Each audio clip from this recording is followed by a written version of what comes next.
Today's video, we'll be looking at the VTI Turbo 55. We got 20-minute videos on old technology, computers, laser discs, and some CDs. We got two little dogs licking their balls on the screen, and now it's time for the show. And before I get into this video, apologize a little bit in advance if you hear some weird background noise. I live in apartments, and it seems that the neighbors' children are playing a particularly rambunctious game of some sort, so they're being a little bit loud.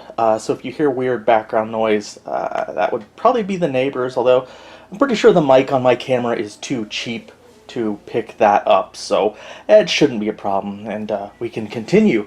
So the computer we'll be looking at today is this 286 based VTI Turbo 55. Now I couldn't find too much about VTI.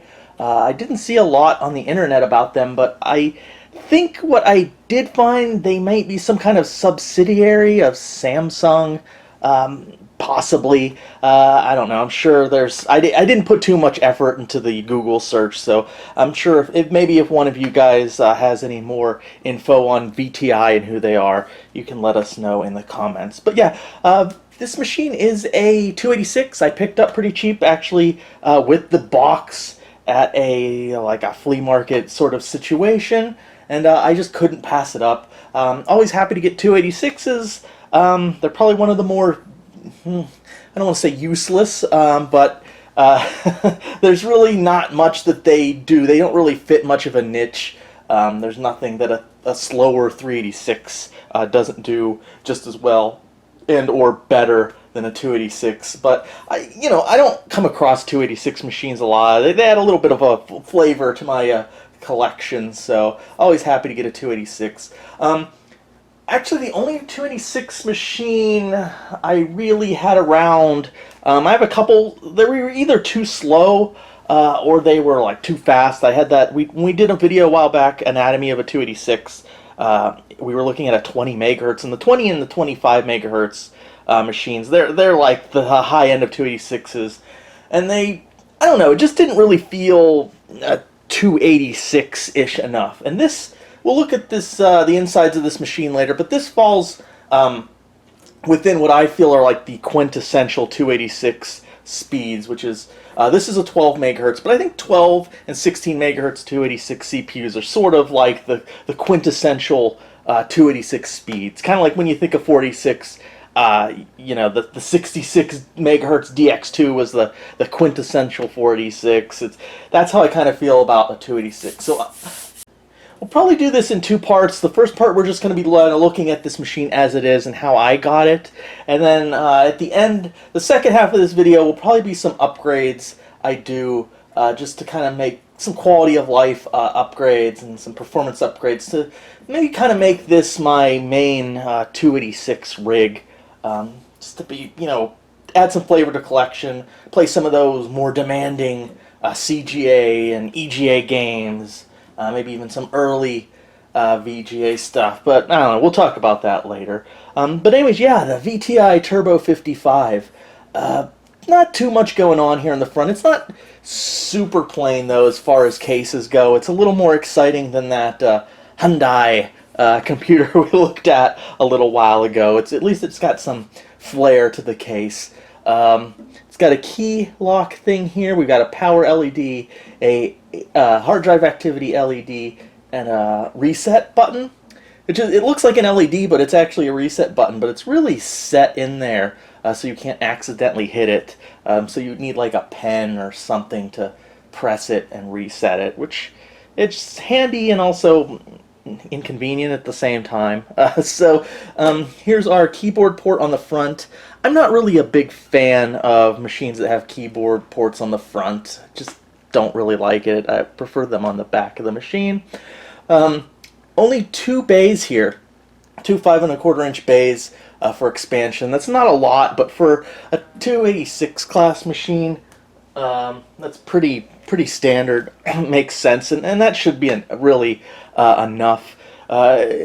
probably the optimal setup here. We've got a 1.2 megabyte 5.25-inch floppy drive, and then we also have our 1.44 megabyte floppy drive in a 5.25-inch sort of adapter bay thing here. So, and that's fine. You're going to be fine. All of the media from the time that really would work on this is in these formats.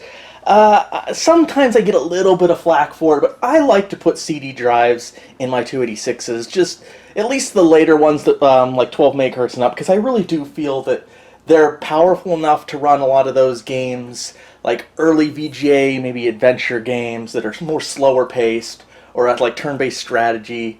Just a lot of those games that ended up being re-released on a CD. I just feel that a CD drive gives you a little bit more options on a 286. So I might look on adding a combo drive up here that kind of takes these two drive types and condenses it into one. I have one of those drives. I don't even know if it works though, but maybe we'll test it out at the end of this video, and then I'll put a CD drive in there. Maybe. We'll see. But yeah, there's the front of the machine.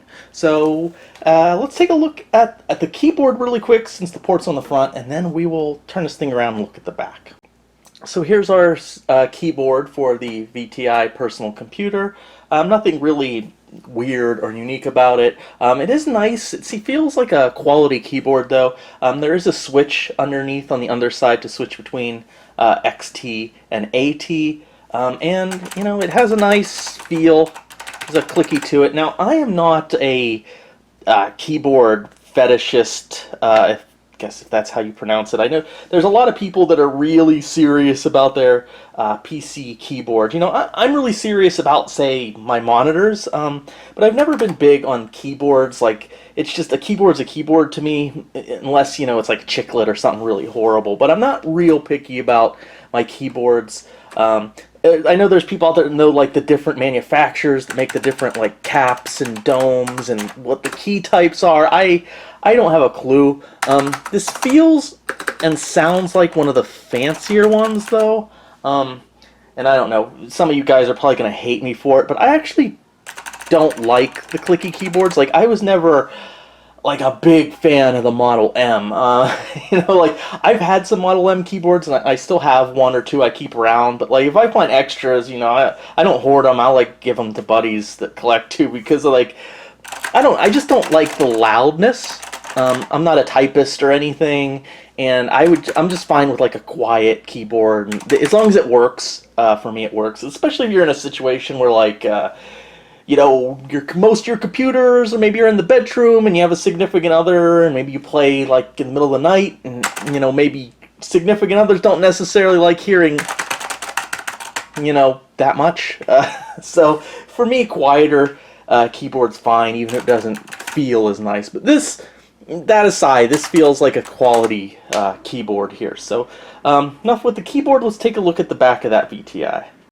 Alright, here we are taking a look at the back of this machine, and the first thing you might notice is this big sticker here that says Samsung on it that I just now noticed after having this thing for well over a year. I just now noticed Samsung on the sticker. So yeah, okay, well, there's definitely a link to Samsung for this machine.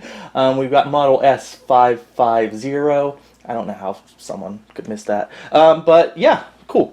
So there's the sticker. You also may notice right off the bat that this doesn't look right right here, and that's correct. It doesn't look right. This is not the original power supply. So the original power supply in this thing was a Han 1 200A, I believe was the model of the power supply. Now, when I got this machine, it was not working, and it was a dead power supply, and I just brought it back, and I just didn't feel like messing with it. I was just like, well, I'll just pull this thing out and throw it away and put it in a new power supply. Well, at a glance, it just looked like kind of a standard power supply, but it's not a standard form factor. Now, the connector on the board is a standard AT connector. Doesn't really need anything special that way, but it's a little bit like longer and higher by a slight amount. You can see like a gap here. This right here the power supply ends right here. I just put like a foam there just to fill it up so I don't have a gaping hole in the back of this. But yeah, you know, at the time I should have probably kept the power supply even though it was dead. Maybe I could have tried repairing it, or maybe even gutting it and put the supply, like innards of this into that. But I didn't. I just threw it away. I wasn't thinking at the time. So I did get a standard one to fit, although it's not. It's actually only one screw is holding it in, but it's actually in there pretty good. So I'm okay with it. But yeah, I looked for a replacement, like the Han 1 200A, for a long time, and there's been one on eBay for, God, probably like 2 years now. The guy wants like $200 for it. I don't know. Even if I offered 15, he took it, that would probably be too much. So I'm just fine with just this kind of janky fix here. You do need one that has the switch though, because this is now the power switch for this on and off for this machine. It doesn't have the like a button on the front for regular like an AT connector where you push the button. So if you have one of these by chance and it dies, this is the best solution I could figure out. Just make sure you get an AT power supply with an actual switch on the back. Okay, now that that's out of the way, nothing too special on the back here. 2 serial ports and a parallel port, and then this curious switch with C and M. And I believe that has to do with whatever kind of monitor you have hooked up to it. If it's a color monitor or a mono monitor. I think I did find some actual like documents on this machine at one time, and I definitely looked that up, and I remember it being about the monitor, so color and mono, although the switch on mine isn't very, it feels very loose. But yeah, which is a little weird because there isn't like a built-in video on this machine, I guess. But yeah, I think that's what that switch is for. And then we just have our expansion slots, 1, 2, 3, 4, 5, 6, 7, 8. And as you can see right here, this is the card that came installed with this machine. It's an EGA card. We'll take a quick look at that when I open this up, but I'm not going to keep that card in there.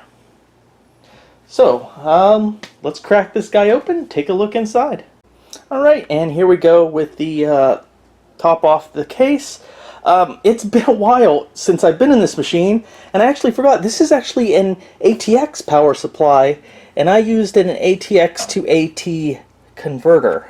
So you can see it right there. When I opened this up, I saw these, and I was like, that's weird, SATA? And then I was like, oh, I used a converter, because that's like pretty much all I had at the time.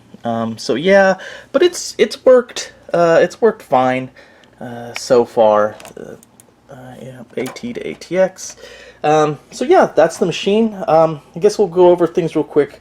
I'll take these cards out. Now, I actually forgot about this too. This looks like it's a 8-bit IDE controller card, which is pretty cool because, you know, if it was RLL or MFM, it'd probably be longer and it would have 2 cables, but this only has one that looks like IDE. And this drive's pretty big. It looks like it could be one of those older style drives, but I think this is just an old IDE drive. So I might want to take a look at that too. Here's that reset button right there. You know, before where you had to stick a pin or something in there. Okay, so let me take these cards out. We'll take a look at them. But I think first we'll take a look at this motherboard real quick. Alright, and here we go. I've removed the power supply. You can see a little bit better. Yeah, it's definitely, obviously, AT to ATX converter thing there. Not much underneath it. There's I believe the keyboard controller chip. There's another chip back down there. Not sure what that is. Right here we have our connection to the floppies, so floppy connector. Looks like we have 2 8-bit ISA, and then 1, 2, 3, 4, 5, 6 16-bit ISA. You can definitely see here on the motherboard it says Samsung semiconductor. Samsung semiconductor AT286 system board. Definitely a Samsung motherboard. Here is our CPU. It's an AMD 286 at 12 megahertz. Here is the socket for the math coprocessor. This was not in this. This was not installed when I got this machine. This is one upgrade I already did, which is adding a 287. We'll talk about that in a moment when we talk about the upgrades. Little connectors here. We got a nice PC forward-facing PC speaker right there. This is the RAM. This has 1 megabyte on the motherboard, as opposed to what you'd find a lot in 8088 based machines and 8086 based machines. You'd find 640K at the most on the motherboard. Usually, this has a full 1 megabyte. But unfortunately, like some later 286 boards, there's no way to expand the memory that I can see on the board. So sometimes you get like SIPs or even like SIM sockets where you can install a little bit more RAM, but not on this machine, which 1 megabyte is good.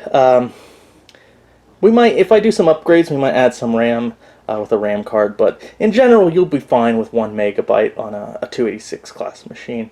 Now I did decide to add a math coprocessor here in this 287. Now these aren't horribly useful unless you're doing something like CAD or something along those lines. Not a whole lot of games from this era utilized a math coprocessor, but I always like to add them anyways. So there are earlier 287s of various speeds, but I went with this one. This is a little bit later one. This is the 287XL. Now, by my understanding, these XLs are actually 387 math coprocessors, but they were designed to work in 286 motherboards. So they're faster than the earlier math coprocessors for the 286, and it also runs at the full speed, where I believe the earlier ones ran at half the speed of the processor. These XLs run at the full speed. So this will be running at 12 megahertz along with my 12 megahertz 286. So here is the hard drive controller, which is a little weird because it's pretty bare. It just says PCBA XT host adapter, but nothing else on this card. I'm guessing maybe that's where you hook up for your HD activity light. I don't know if this machine originally came with an MFM or RLL hard drive and this was upgraded by the previous owner, or if it just came with this. It very well could have come with this installed. I booted this thing up once before a while ago, and I did get into the hard drive. If I'm remembering correctly, it didn't boot to the hard drive. I believe I had to boot it from a floppy disk into DOS, and then I was able to access this hard drive. So I don't remember how big it is or anything, but I believe it works. It's been a long time since I've been in this machine.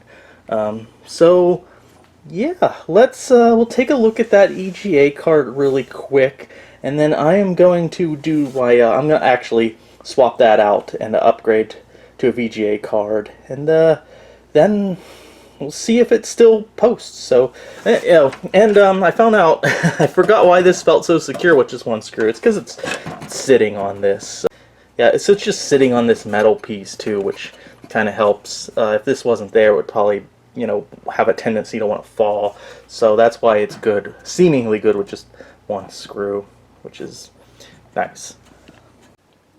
So this here is the original video card that was in this machine when I bought it, and presumably this is what it came stock with from the manufacturer, at least as far as I know.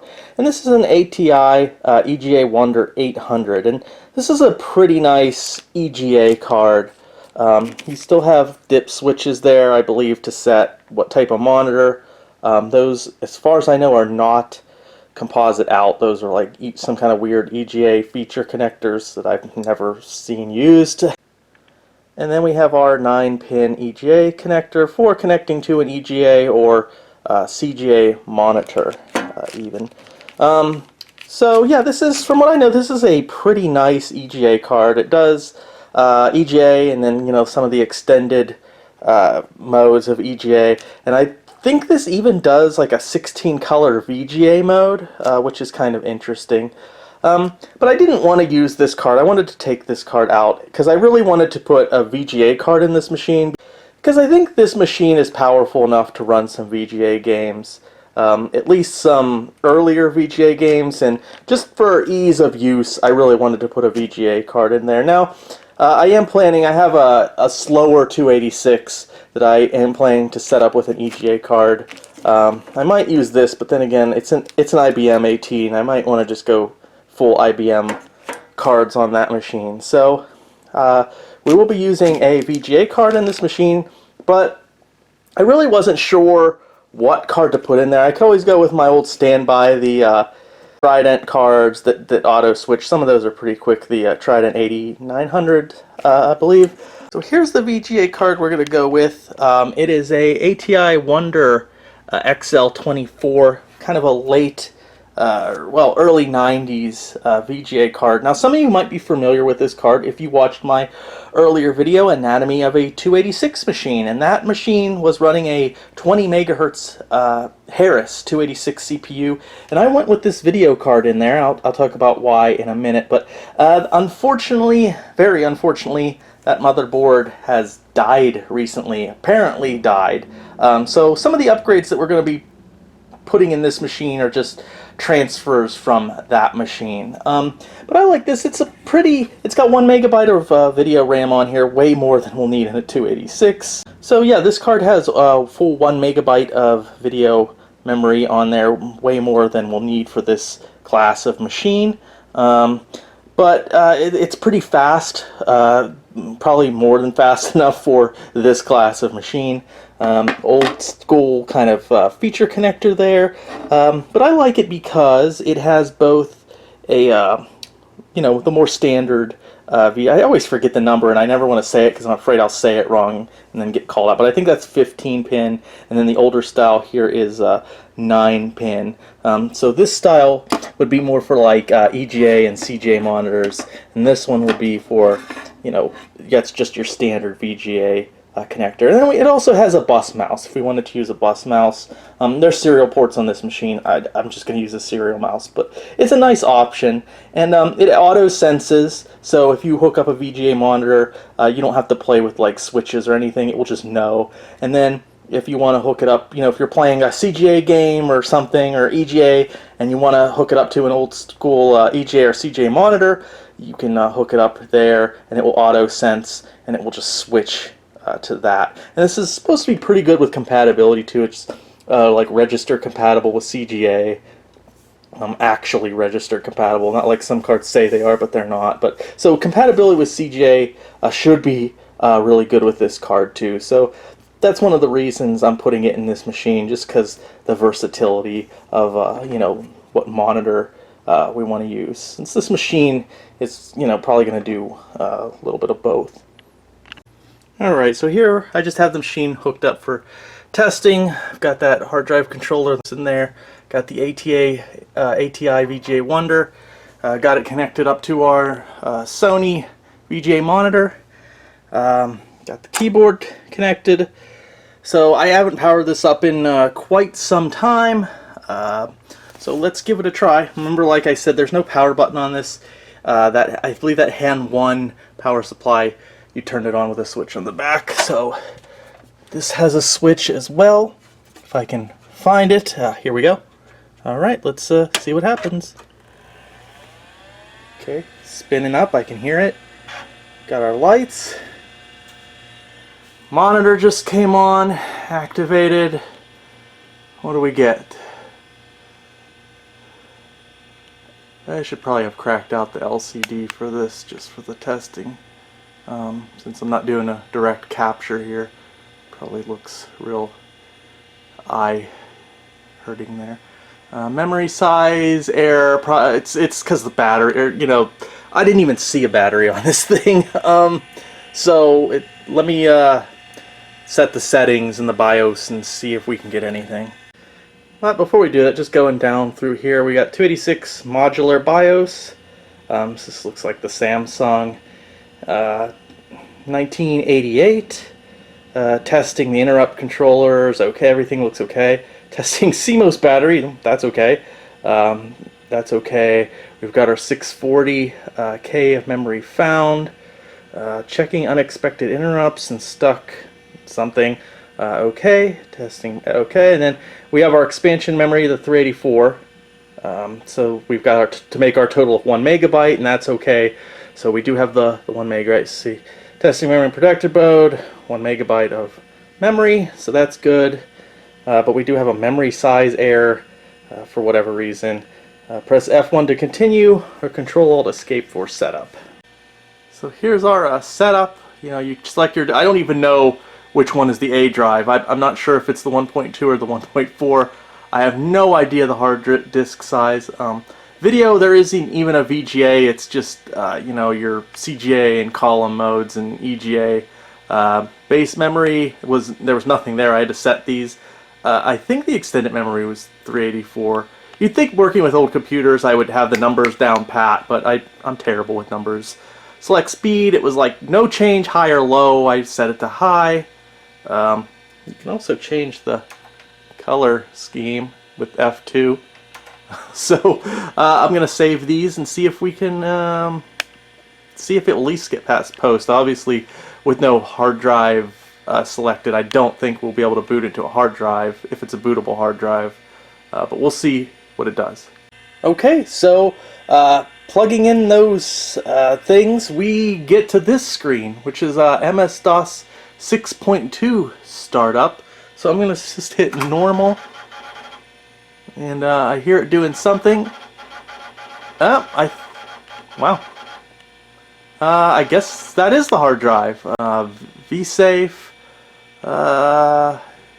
Okay. So there we go. I guess looks like the C drive is working, and plugging in those variables into the setup, and it looks like we can boot from the hard drive, which is just pretty cool. I hate doing this with one hand. Okay, yeah, using the directory command, looks like we can take a look in this hard drive, like TurboCAD. It doesn't look a lot of interesting things. Well, I did see Castle here. I think I see Norton as well. Warlock? 71 files, so there we go. It's 485,385 bytes. I am terrible with numbers, so I don't. Is this a 50 megabyte hard drive? I don't know. Why am I so terrible with numbers? Okay, so here's the Norton program running. I was thinking about, I was going to upgrade the hard drive in this machine to a SCSI, because I had a SCSI controller and a SCSI hard drive in the 20 megahertz Harris 286 that has died on me, and I was going to transplant that into this, but it's cool that this this hard drive is working. But I might back this hard drive up, the info on it, and maybe I can use it in a different machine, and I might still put the SCSI in this machine since I do plan on using this computer a lot. But yeah, running the 12 megahertz 286. It's saying an Intel 80387. That's because we're using that XL math coprocessor. There's our video VGA adapter. Hard disk 42 megabytes. Okay. Yeah. Let you know if I find any other neat things on this hard drive. We're running 6.20. Okay. Cool.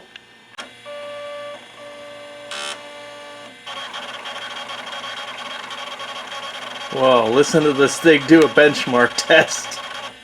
That is a hard drive sound there.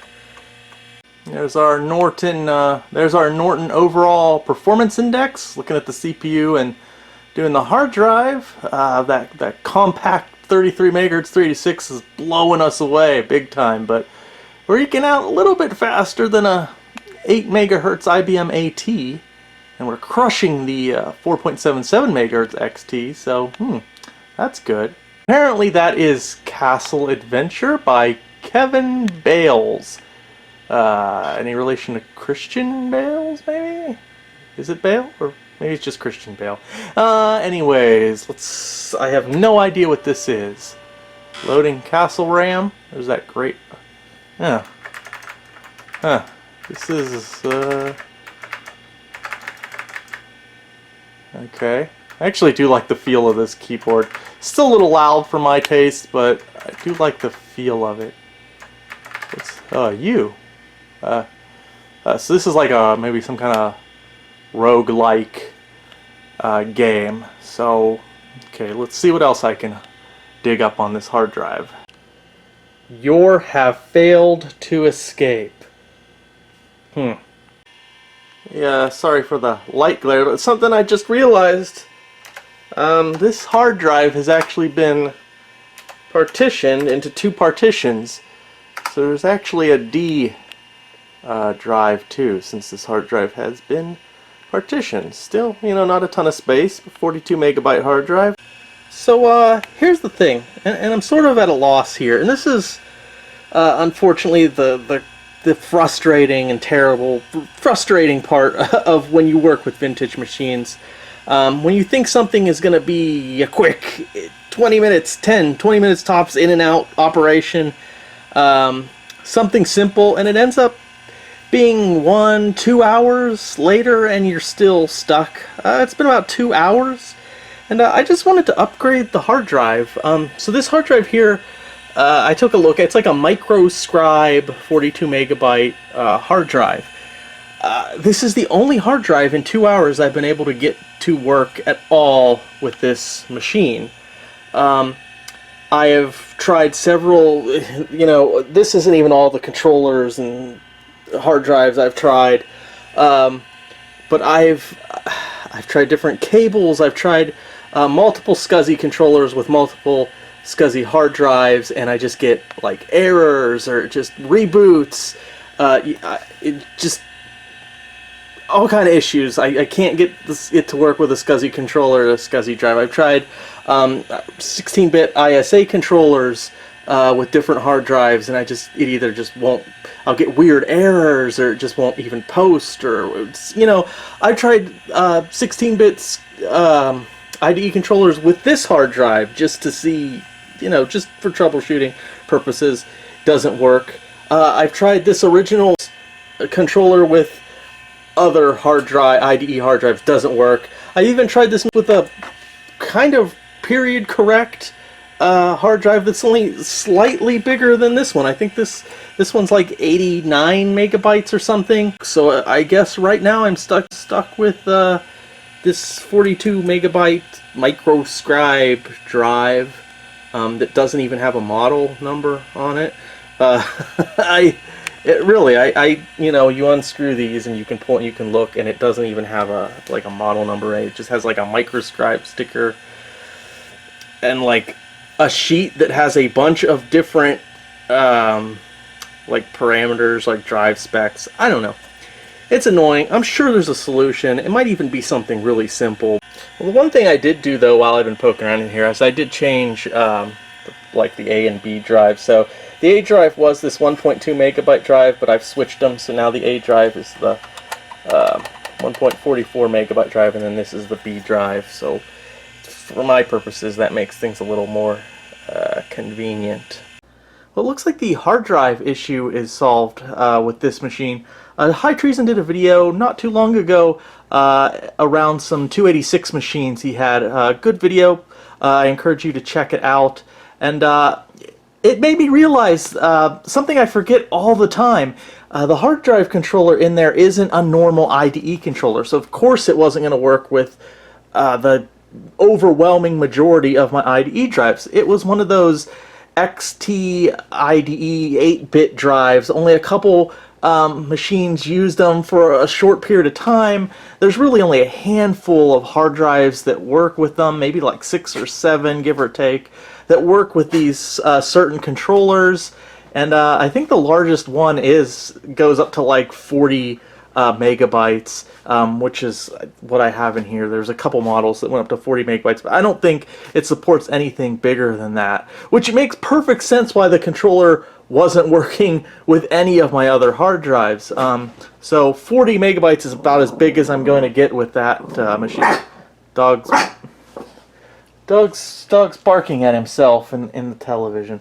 Anyways, so yeah, I don't know. I always forget about that for some reason. Now That doesn't explain why the other hard drive controllers, my 16-bit IDE controllers or the SCSI controllers weren't working in there. It doesn't explain that, except that it's a 286.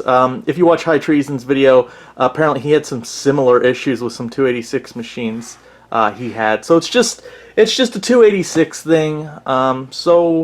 Mystery solved. I'm fine with what's in there, I guess.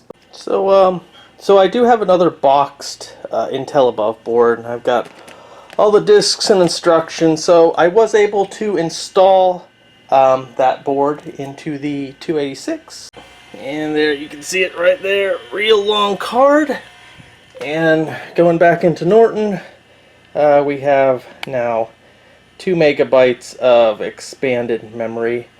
Pretty simple process. You just install the card and you just run the program off the floppy disks, and it asks you a bunch of questions, and there you go. I did take things a little bit apart. I took the drives out. They're right there. Of course, they use rails. And I found some jumper chart for this motherboard online, and I found these jumpers right here. They enable and disable the serial and I believe JP11. If this is off, it disables the parallel port, and same with that's like serial port 1 and 2. So I did look with Norton to the resources. I don't know, that parallel port might be, it's a little iffy how it was showing. It was showing 2 parallel ports, and one of them was taking up IRQ7, but there's only 1 parallel port on this thing, so I'm not sure. I don't know. I've been doing this a while now, so I'm a little bit tired and drained, so maybe I've just misreading things. There's not too much to see where I removed these drives. There's the chipset there. It's a Zmos Poach 2. I believe I've seen this chipset before. There's also jumpers. You're not going to be able to see them, but there are some right there. Those first ones there, JP 21, I believe. You can change the weight states from 1 to 0. So with it open, it has 1 weight state. But if you put a jumper on those first 2, it should give it 0 weight states. It might be worth just checking that out to see the speed difference with Norton. Maybe, I don't know. So going back in after changing the weight state with that jumper from 1 to 0, yeah, I'm running Norton. I see a definite speed increase. I believe it was like 6.6 before, and now it's 8.9 with it being 0 weight state. So yeah, that definitely made a difference there. So for sound cards, you don't really need a sound card in a 286. A lot of games that use sound cards didn't really come out till the very late 80s, early 90s. They might not necessarily run great on a 286, but there's no harm in throwing in a sound card. And I've played games like Indiana Jones Graphic Adventure with a Sound Blaster, and that game ran fine on a 286. So depending on your setup and what video card you have in there and your CPU speed and stuff, there are games you can play on a 286 that will utilize a sound card. They'll play just fine. So there's really no harm in throwing in a sound card. It's just not a necessity. You don't get as much bang for your buck as you would with a faster machine with a sound card. But the 2 I had here, a Sound Blaster 1.5 and a Sound Blaster 2.0. Now this was from my other 286 that isn't working now. And when I tried this, I already had this one installed. I tried working, and this card it worked perfectly in the last machine, but I'm getting so much crazy static. When that board went up, it didn't smoke, or it just, I flipped the power switch and it just, nothing happened, and nothing has happened since then, even with a new power supply. This was in that machine, so I hope this card didn't get damaged. I'm going to have to try this in a couple other machines and see if it's working. But anyways, I'm getting a bunch of static with this card. But not this card, but I actually have another Sound Blaster 1.5 that I put in the 286, and it sounds just fine.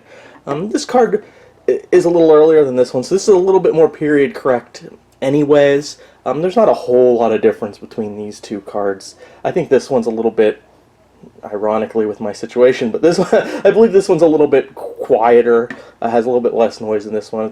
It's obviously a little shorter, but other than that, they're about the same. They both support Sound Blaster, Ad-Lib, and that creative music system, so yeah, not a whole lot of difference between these two cards. So right now I just have the 1.5 card, looks identical to this in the 286.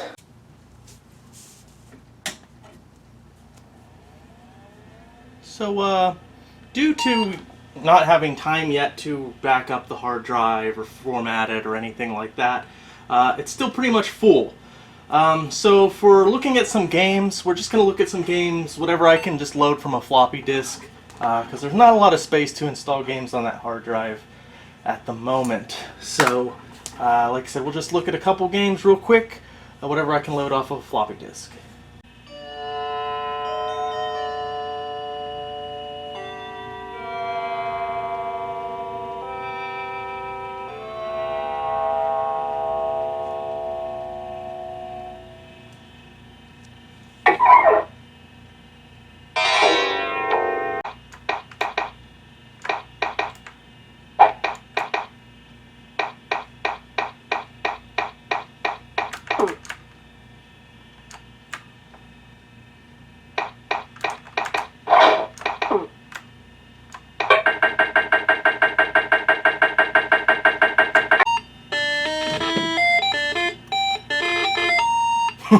Obviously there's something a little off with the PC speaker.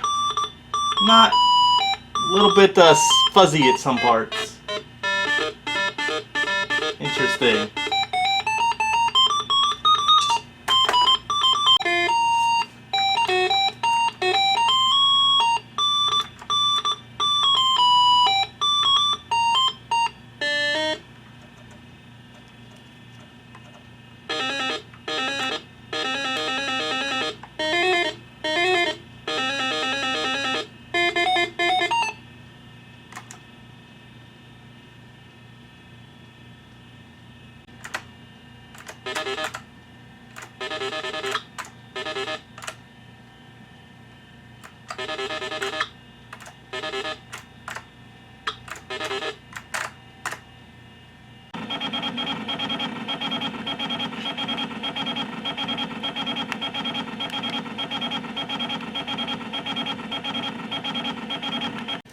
Well, I did find TurboCAD on the hard drive. I've never used this before. I used some kind of CAD program in high school once for a class, but yeah, I have no idea how to use this. It should run better now, though, that I've that I've added a 287 processor, Mathco processor. But yeah, that's TurboCAD. No idea here. Unfortunately, running this machine with 0 wait states did seem to create some stability issues. Even when it wasn't doing anything, just browsing the hard drive, you'd get random crashes and memory errors would pop up. So I did have to put it back to 1 wait state, but that's fine. Alright, now to wrap things up. Yeah, I did swap these drives. The A drive was here and I moved it up top. Personally, I like to have my A drive up on top here, so yeah, I flipped them. Yeah, our upgrades weren't completely successful. All that said, this machine is in much better state than when I found it. When I found it, it wasn't working at all. So even having kind of a janky power supply solution, I guess, is better than it just not working at all. Unless some of you guys think how I rigged it up as a fire hazard or something. I don't know. Let me know. But it seems to be at least working now. We can get into the machine, and you know, as far as a 286 goes, it's actually perfectly fine. That dual drive I tried putting in, that didn't work anyways. But still, you don't really need a CD drive in these machines. It's perfectly serviceable with those 2 floppy drives. They work just fine. We did add the 2 megabytes of memory. Probably won't really use it. We upgraded to VGA, a nice VGA card. That's a nice little upgrade. The math coprocessor seems to be working just fine. So it's for a 286, 12 megahertz 286. It's actually perfectly serviceable, perfectly usable. Just those little comforts we just couldn't get working. A bigger hard drive, faster hard drive, and maybe throwing in a CD drive. Those really aren't a big deal. So even just as it is, it's pretty nice 286. I've seen blander machines. I've seen worse machines. So yeah, not a lot of information out there on these VTI personal computers / Samsung computers. So yeah, perfectly fine machine. Let me know if you guys like this video. Give it a like, or hell, give it a dislike. Do you like this kind of content? Subscribe, ring the bell thing, whatever, or don't. And we'll see you in the next video.